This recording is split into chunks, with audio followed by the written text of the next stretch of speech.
Hey everyone, this is Tim from Your Six Studios. Today in this video, I'm going to show you how to change the controller thumbstick sensitivity on your PlayStation 5 DualSense Edge. And if you ever play Call of Duty, this is the response rate for your thumbsticks. And this is actually really nice in specific games. So in Call of Duties, they have this in the settings, but now if you have the DualSense Edge controller, you have this, you can apply to any game. So let's go to the home screen here. And then go up to top and go to settings right here and select this. Then scroll on down to accessories.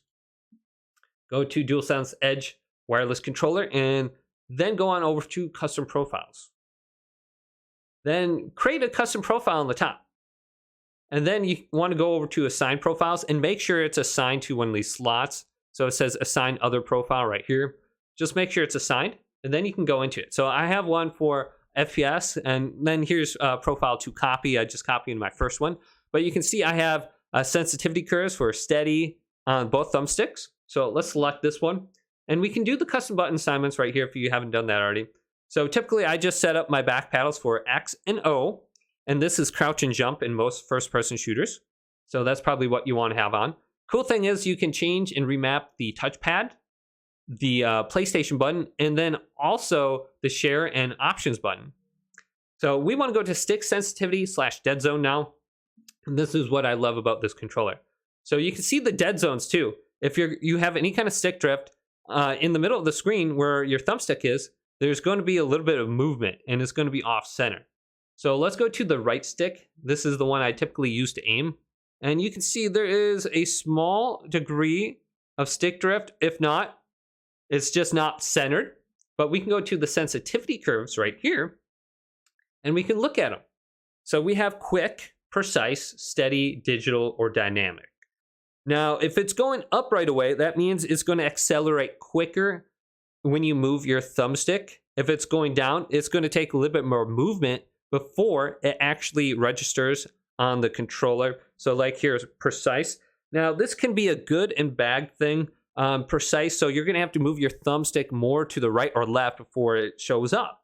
So I like having quick on just for like sniping. So let's go to quick. And then we can adjust the curve right here too. So we can take this all the way up, or we can bring it all the way down and just have a very slight curve on here. So this is going to directly affect how you aim and how much response you get from your controller movement. So it can be huge in games that don't have response curve settings. So like Helldivers 2, I had a little bit of quick on there, not a whole lot. I just went down to maybe like -2, and that gave me a snappier, quicker movement with my aiming. And then here's the Deadzone adjustments. So by default, I believe these are set to 0, and I wouldn't change this at all. So Deadzone is pretty much, it applies a dead zone for your movement. So if you have like a 10% dead zone, you have to move your thumbstick like 10% before it registers. So that small degree of aiming and moving that you have just from off like the zeros, you're gonna have to move it a lot more before it registers on the screen. So you lose a lot of fine-tuned aiming and movement. So I never have any kind of dead zones on. Make sure you go into the in-game settings too and remove a lot of the dead zone. Maybe leave it on like 0.5 or something like that. Just a small amount of dead zone so you don't get stick drift.